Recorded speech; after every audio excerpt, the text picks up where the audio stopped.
For those of you that don't know me, my name is Elizabeth Utterback, and I teach high school ag at Troy Buchanan. I have taught at the middle school level, 6th through 8th grade as well. So this idea I had, I guess, kind of stemmed from my elementary certification and my middle school experience.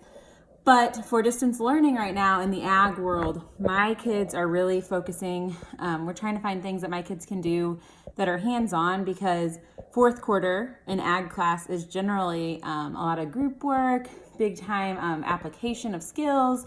And so one thing that I came up with for this week for my kids is we're talking about garden planning, because it's very applicable right now to the season. People are getting ready to start their gardens.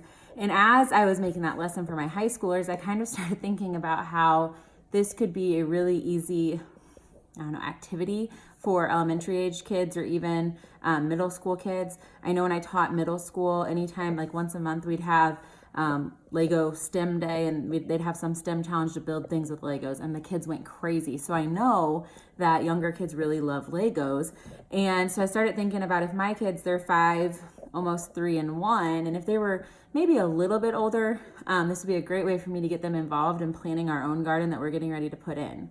So what I did here was I took the Legos and I made a perimeter, kind of as if I was going to have a raised bed garden. So everything in this corner is my quote unquote garden. And so the way you could do this with kids, and as a teacher, you may have to do a little bit of planning to, explain to them, but every type of plant needs a different amount of space to grow. Watermelon need all kinds of space as opposed to maybe a pepper plant. And so when we're talking about this with my high school kids, we talk about one of the parts they had to do is research what they wanted in their garden and look at how much space they would need. So over here, I kind of made my little key, and I have some strawberries, and I have marigolds, which are actually flowers, but those of you that know anything about gardening know that this keeps away those pesky critters. I have the white ones are representing broccoli today. The green ones are peppers, smaller versions of peppers, and then the blue are going to be like a tomato. And so when I did this, I did that one of these little cubes, the littlest Lego cube, is a square foot. And so this would be a great lesson to reiterate some square footage or with those kids.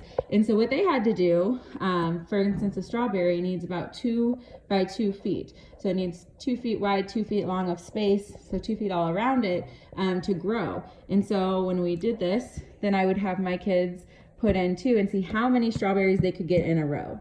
And then the same thing with our marigold. So a marigold doesn't need as much space, maybe 8 inches to 12 inches. So 1 foot, and you'd see how many marigolds you could fit in that row. This one was broccoli. Broccoli is very similar to a strawberry plant and needs 2 by 2. And so there's our 2 by 2, and we saw how many we could get. Now, obviously, I didn't fill it in all the way. Unfortunately, I couldn't find all the Legos, but you get the picture there.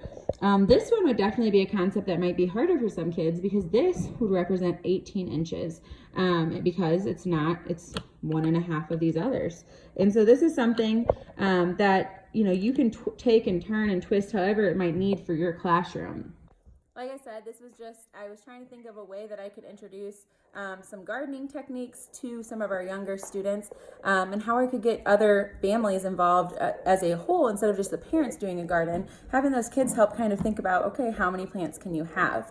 So like I said, something simple, something with Legos can reiterate some of those math concepts that some of those younger grade levels are going through, and it's Legos. So have a great day and happy Friday. Bye.